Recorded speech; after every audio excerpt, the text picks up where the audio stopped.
ঈদের আর মাত্র একদিন বাকি। এমন সময় ২৪ ঘন্টায় ২ দফায় এক লাফে দেশের বাজারে কমল সোনা ও রূপার দাম। এখন এমন একটা সময় যখন সাধারণত সোনার দোকানগুলোতে ভিড় থাকে সবচেয়ে বেশি।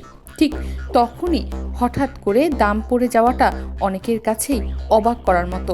যে সোনা কিছুদিন আগেও ভরি প্রতি ২,৮০,০০০ টাকা ছাড়িয়ে গিয়েছিল, সেটাই একদিনে ২ দফা কমে এখন নেমে এসেছে ২,৫০,০০০ টাকার নিচে। এই পতনের পেছনে শুধু দেশের বাজার না, বরং আন্তর্জাতিক অঙ্গনের বড় ধরনের পরিবর্তন কাজ করছে। বৈশ্বিক রাজনৈতিক প্রভাবে দেশের বাজারে আজ ভরিতে সোনার দাম ১৫,৩৩৮ টাকা কমিয়েছে বাংলাদেশ জুয়েলার্স অ্যাসোসিয়েশন বাদুস। এখন ঘরেই হবে বিয়ে বাড়ির পোলাও, যদি থাকে আর্কিড এসেনশিয়াল সুগন্ধি চিনি গুঁড়া চাল। আজ বিকাল ৪টা থেকে ২২ ক্যারেটের প্রতি ভরি সোনা বিক্রি হচ্ছে ২,৪৬,৯২৭ টাকায়। একই সঙ্গে কমানো হয়েছে রূপার দামও। ঈদের আগে প্রতি ভরি ২২ ক্যারেটের রূপা বিক্রি হচ্ছে ৫,৩৬৫ টাকায়। নতুন মূল্য অনুযায়ী ১৯ মার্চ বৃহস্পতিবার বিকাল থেকে দেশের বাজারে ২২ ক্যারেটের প্রতি ভরি সোনার দাম ৭,৬৪০ টাকা কমিয়ে নতুন দাম নির্ধারণ করা হয়েছে ২,৪৬,৯২৭ টাকা। ২১ ক্যারেটের প্রতি ভরি সোনার দাম ৭,৩৪৩ টাকা কমিয়ে নতুন দাম নির্ধারণ করা হয়েছে ২,৩৫,৬৭১ টাকা।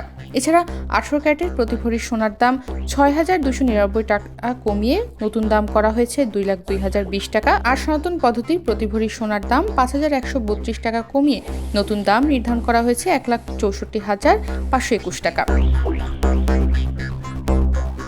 গত কয়েক বছর ধরে বলতে গেলে ধারাবাহিকভাবেই বেড়েছে সোনার দাম। তবে ২০২৬ সালের শুরুতে দেশের বাজারে ২২ ক্যারেটের প্রতি ভরি সোনার দাম ২,২৪,১৮২ টাকায় বিক্রি শুরু হয়। ২০২৬ সালের ১ জানুয়ারি থেকে এই পর্যন্ত বাংলাদেশে সোনার দাম মোট ৪৫ বার সমন্বয় করা হয়েছে। এর মধ্যে ২৫ বার সোনার দাম বাড়ানো হয়েছে এবং ২০ বার কমানো হয়েছে। ১৯ মার্চ বৃহস্পতিবার বিকাল ৩টা ৪৫ মিনিটে সোনার নতুন দাম নির্ধারণ করে বিজ্ঞপ্তি দিয়েছে বাদুস।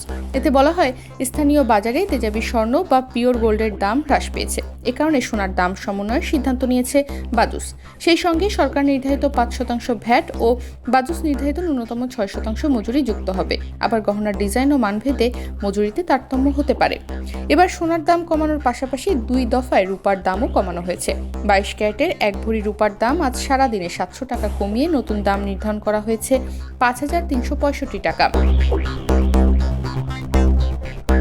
মধ্যপ্রাচ্যে সংঘাত চলছে, যার কারণে সাধারণত সোনার দাম বাড়ার কথা, কারণ তখন মানুষ নিরাপদ বিনিয়োগ খোঁজে। কিন্তু এবার উল্টোটা হয়েছে।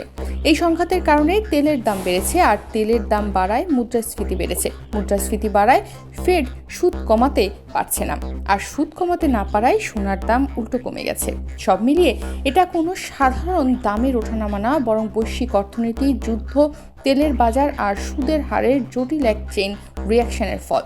আর সেই ঢেউ এসে লেগেছে বাংলাদেশের ঈদের বাজারে, যেখানে ক্রেতারা হঠাৎ করে কিছুটা স্বস্তি পেলেও ব্যবসায়ীদের জন্য এটি ছিল এক অপ্রত্যাশিত ধাক্কা। তনিমা রহমান, বাংলাদেশ প্রতিদিন।